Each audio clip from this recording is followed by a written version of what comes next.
بسم اللہ الرحمن الرحیم۔ ملک شام کا ایک یہودی عالم ایس نامی شخص مکہ مکرمہ سے کچھ فاصلے پر رہتا تھا۔ وہ جب کبھی مکہ آتا تو لوگوں سے کہتا، قریب ہے وہ وقت جب تمہارے درمیان ایک بچہ پیدا ہوگا جس کے نور سے سارا عرب جگمگا اٹھے گا۔ وہ ایسا نبی ہوگا جس کے سامنے بڑے بڑے بادشاہ سر جھکائیں گے اور جس کی پیروی کرنے والا ہمیشہ کے لیے کامیاب ہو جائے گا۔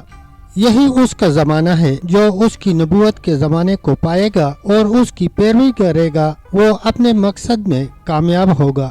جس خیر اور بلائی کی وہ امید کرتا ہے وہ اس کو حاصل ہوگی، اور جو شخص اس کی نبوت کا زمانہ پائے گا مگر اس کی مخالفت کرے گا، وہ اپنے مقصد اور آرزوؤں میں ناکام ہوگا۔ مکہ معظمہ میں جو بھی بچہ پیدا ہوتا، وہ یہودی اس بچے کے بارے میں تحقیق کرتا اور کہتا، ابھی وہ بچہ پیدا نہیں ہوا۔ آخر جب نبی کریم صلی اللہ علیہ وسلم اس دنیا میں تشریف لائے تو عبد المطلب اپنے گھر سے نکل کر اس یہودی کے پاس پہنچ گئے۔ اس کی عبادت گاہ کے دروازے پر پہنچ کر انہوں نے آواز دی۔ ایس نے پوچھا، کون ہے؟ انہوں نے اپنا نام بتایا، پھر اس سے کہا، تم اس بچے کے بارے میں کیا کہتے ہو؟ اس نے انہیں دیکھا اور پھر بولا، ہاں، تم ہی اس کے باپ ہو سکتے ہو۔ بے شک بچہ پیدا ہو گیا ہے جس کے بارے میں تم لوگوں سے کہا کرتا تھا۔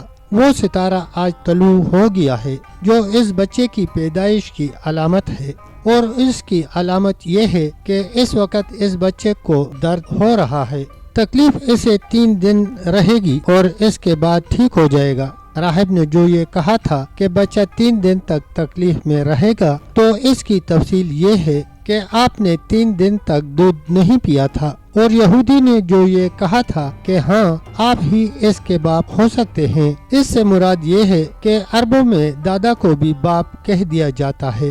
اور نبی کریم صلی اللہ علیہ وسلم نے ایک بار خود فرمایا تھا، میں عبد المطلب کا بیٹا ہوں۔ یہودی نے عبد المطلب سے یہ بھی کہا تھا، اس بارے میں اپنی زبان بند رکھیں، یعنی کسی کو کچھ نہ بتائیں، ورنہ لوگ اس بچے سے زبردست حسد کریں گے، اتنا حسد کریں گے کہ آج تک کسی نے نہیں کیا، اور اس کی اس قدر سخت مخالفت ہوگی کہ دنیا میں کسی اور کی اتنی مخالفت نہیں ہوئی۔ پوتے کے متعلق یہ باتیں سن کر عبد المطلب نے ایس سے پوچھا، اس بچے کی عمر کتنی ہوگی؟ یہودی نے اس سوال کے جواب میں کہا، اگر اس بچے کی عمر طبی ہوئی تو بھی 70 سال تک نہیں ہوگی، بلکہ اس سے پہلے ہی 61 یا 63 سال کی عمر میں وفات ہو جائے گی، اور اس کی امت کی اوسط عمر بھی اتنی ہوگی۔ اس کی پیدائش کے وقت دنیا کے بت ٹوٹ کر گر جائیں گے۔ ساری علامات اسی یہودی نے گزشتہ انبیاء کی پیشن گوئیوں سے معلوم کی تھی، اور سب بالکل سچ ثابت ہوئی۔ قریش کے کچھ لوگ عمرو بن نفیل اور عبداللہ بن حبش وغیرہ ایک بت کے پاس جایا کرتے تھے۔ یہ اس رات بھی اس کے پاس گئے جس رات آپ صلی اللہ علیہ وسلم کی پیدائش ہوئی۔ انہوں نے دیکھا وہ بت اوندے منہ گرا پڑا ہے۔ ان لوگوں کو یہ بات بری لگی، انہوں نے اس کو اٹھایا، سیدھا کر دیا، مگر وہ پھر گر گیا۔ انہوں نے پھر اس کو سیدھا کیا، وہ پھر الٹا ہو گیا۔ ان لوگوں کو بہت حیرت ہوئی، یہ بات بہت عجیب لگی۔ تب اس بت سے آواز نکلی، یہ ایک ایسے بچے کی پیدائش کی خبر ہے جس کے نور سے مشرق اور مغرب میں زمین کے تمام گوشے منور ہو گئے ہیں۔ بت سے نکلنے والی آواز نے انہیں اور زیادہ حیرت زدہ کر دیا۔ اس کے علاوہ ایک واقعہ یہ پیش آیا کہ ایران کے شہنشاہ کسریٰ نوشیروان کا محل ہلنے لگا اور اس میں شگاف پڑ گئے۔ نوشیروان کا یہ محل نہایت مضبوط تھا، بڑے بڑے پتھروں اور چونے سے تعمیر کیا گیا تھا۔ اس واقعے سے پوری سلطنت میں دہشت پھیل گئی۔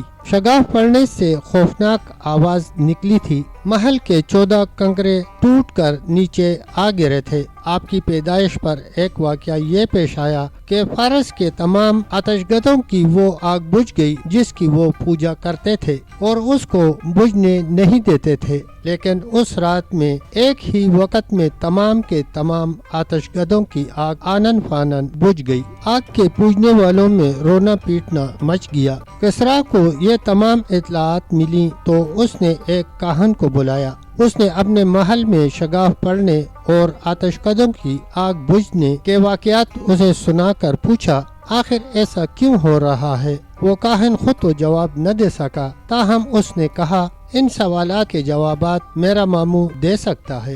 اس کا نام ستی ہے۔ نوشروان نے کہا، ٹھیک ہے، تم جا کر ان سوالات کے جوابات لاؤ۔ وہ گیا، ستی سے ملا، اسے یہ واقعات سنائے۔ اس نے سن کر کہا، ایک عصا والے نبی ظاہر ہوں گے جو عرب اور شام پر چھا جائیں گے، اور جو کچھ ہونے والا ہے ہو کر رہے گا۔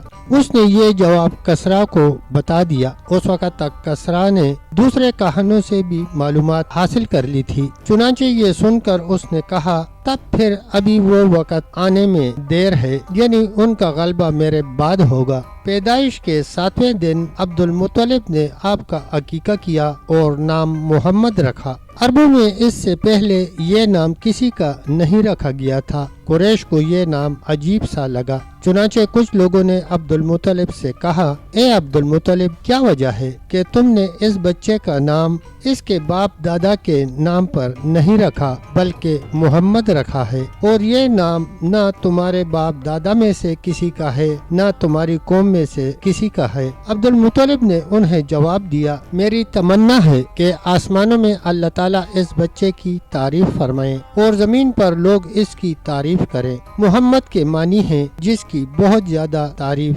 کی جائے۔ اسی طرح والدہ کی طرف سے آپ کا نام احمد رکھا گیا۔ احمد نام بھی اس سے پہلے کسی کا نہیں رکھا گیا تھا۔ مطلب یہ کہ ان دونوں ناموں کی اللہ تعالیٰ نے حفاظت کی اور کوئی بھی یہ نام نہ رکھ سکا۔ احمد کا سب سے زیادہ تعریف کرنے والا مطلب ہے۔ علامہ سہیلی نے لکھا ہے، آپ احمد پہلے ہیں اور محمد بعد میں، یعنی آپ کی تعریف دوسروں نے بعد میں کی۔ اس سے پہلے آپ کی شان یہ ہے کہ آپ اللہ تعالیٰ کی سب سے زیادہ حمد و ثنا کرنے والے ہیں۔ پرانی کتابوں میں آپ کا نام احمد ذکر کیا گیا۔ اپنی والدہ کے بعد آپ نے سب سے پہلے صوبیہ کا دودھ پیا تھا۔ صوبیہ نبی کریم صلی اللہ علیہ وسلم کے چچا ابو لہب کی باندی تھی۔ ان کو ابو لہب نے آپ کی پیدائش کی خوشی میں آزاد کر دیا تھا۔ صوبیہ نے آپ کو چند دن تک دودھ پلایا۔ انہی دنوں صوبیہ کے ہاں اپنا بیٹا پیدا ہوا تھا۔ آپ کی والدہ نے آپ کو صرف 9 دن تک دودھ پلایا۔ ان کے بعد صوبیہ نے پلایا۔ پھر دودھ پلانے کی باری حضرت حلیمہ سعدیہ کی آئی۔ حضرت حلیمہ سعدیہ اپنی بستی سے روانہ ہوئی۔ ان کے ساتھ ان کا دودھ پیتا بچہ اور شوہر بھی تھے۔ حضرت حلیمہ سعدیہ دوسری عورتوں کے بعد مکہ میں داخل ہوئیں۔ ان کا خچر بہت کمزور اور مریل تھا۔ ان کے ساتھ ان کی کمزور اور بوڑھی اونٹنی تھی، وہ بہت آہستہ چلتی تھی۔ ان کی وجہ سے حلیمہ قافلے سے بہت پیچھے رہ جاتی تھیں۔ اس وقت بھی ایسا ہی ہوا، وہ سب سے آخر میں مکہ میں داخل ہوئی۔ پیارے دوستو، تب تک اتنا ہی، ملتے ہیں انشاءاللہ نئی ویڈیو کے ساتھ۔ تب تک کے لیے اللہ حافظ، اللہ نگہبان۔